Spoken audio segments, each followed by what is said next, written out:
मैं चित्रा त्रिपाठी, अब से सिर्फ एबीपी न्यूज पर। एबीपी न्यूज आपको रखे आगे।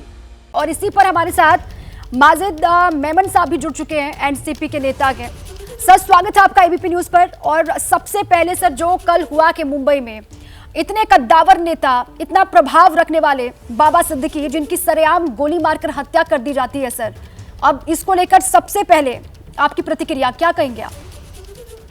देखिए, ये एक बहुत ही दुखदायक खबर है और वाकई में अगर इस तरह से एक ऐसे सुरक्षित व्यक्ति की हत्या भरी भीड़ में हो जाती है, जिसको Y+ सिक्योरिटी दी गई है, जिसके साथ सिक्योरिटी गार्ड होते हैं और जिसको पहले धमकी देके चेतावनी भी दी गई है, ऐसे व्यक्ति की अगर मुंबई शहर में हत्या हो जाती है तो लोगों को ये एक प्रश्न खड़ा हो जाता है कि कानून और व्यवस्था जो है वो शायद चरमरा गई है।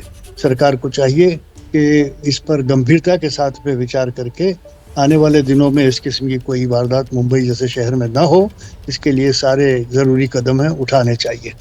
अब रहा ये सवाल ये कि इसमें देखिए, सभी टेलीविज़न चैनल एक्टिव हो चुके हैं और तरह तरह की बातें टीवी चैनल के ज़रिए बताई जा रही हैं। यहाँ तक कि जिन लोगों को गिरफ्तार किया गया है सस्पेक्ट के तौर पर, या जिनको एब्सकॉन्डिंग बताया गया है, उनके चेहरे टेलीविज़न पर बाकायदा दिखाए जा रहे हैं। जो एक फौजदारी कानून के जानकार होने के नाते मैं ये कहना चाहूँगा कि इससे गुनहगारों को फ़ायदा मिलता है। ये देखिए, जल्दबाजी में पुलिस वालों ने भी बिश्नोई का नाम लिया, फलां का नाम। जल्दबाजी ऐसे मामलों में करके घोषणाएं नहीं करनी चाहिए। अगर पुलिस को ईमानदारी के साथ कानून के दायरे में जांच को आगे बढ़ाना है और जांच इस तरह से बढ़ाना है कि मुकम्मल करने पर मुकदमा अदालत में खड़ा हो सके। मुख्यमंत्री का या गृह मंत्री का इस तरह से पब्लिक में बयान दे देना कि कड़ी से कड़ी सजा दी जाएगी, ये मजाक नहीं है, ये कोई राजनीति नहीं है।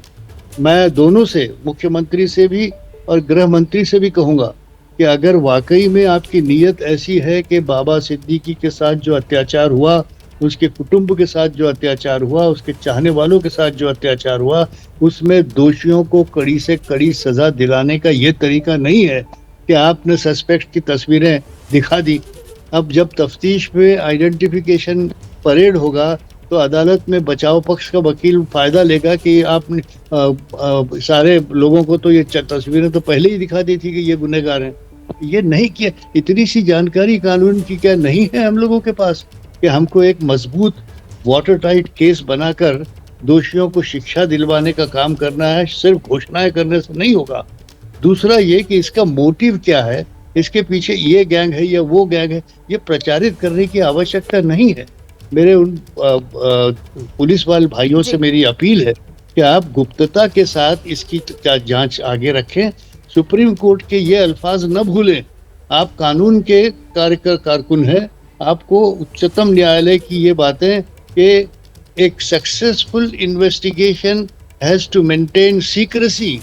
Secrecy is the hallmark of a successful investigation, and a criminal investigation in a crime like this, heinous crime like this, secrecy has to be maintained.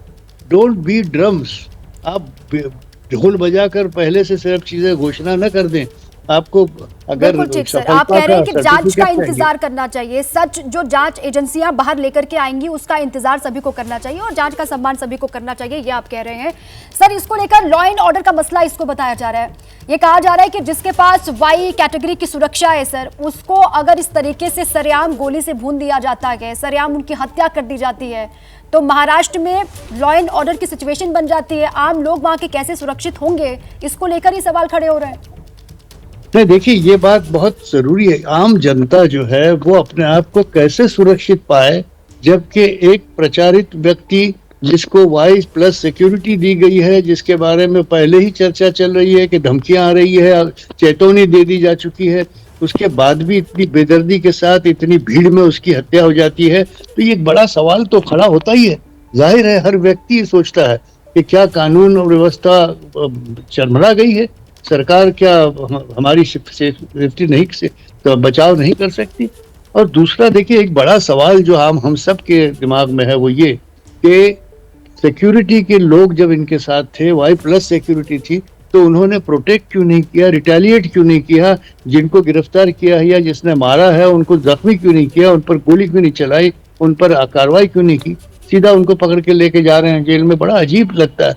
और दूसरी बात ये कि टेलीविजन के स्क्रीन पर लोग देख रहे हैं वो 2 हत्यारे जो पकड़ लिए गए हैं, तीसरा हत्यारा जो फरार है, इन तीनों की साथ की तस्वीर कैसे मिल गई आपको, कहाँ से मिली है? एक तो भागा हुआ है, 2 ये है, तो ये तीनों की तस्वीरें आज प्रचारित हो रही हैं। ये तस्वीर प्रचारित करने से आपने क्रिमिनल इन्वेस्टिगेशन के आइडेंटिफिकेशन परेड को खत्म कर दिया। इसमें अब आइडेंटिफिकेशन परेड कुछ काम नहीं आएगी और मुकदमा कमजोर हो जाएगा। ये तमाम चीजें पुलिस अफसरान जानते हैं।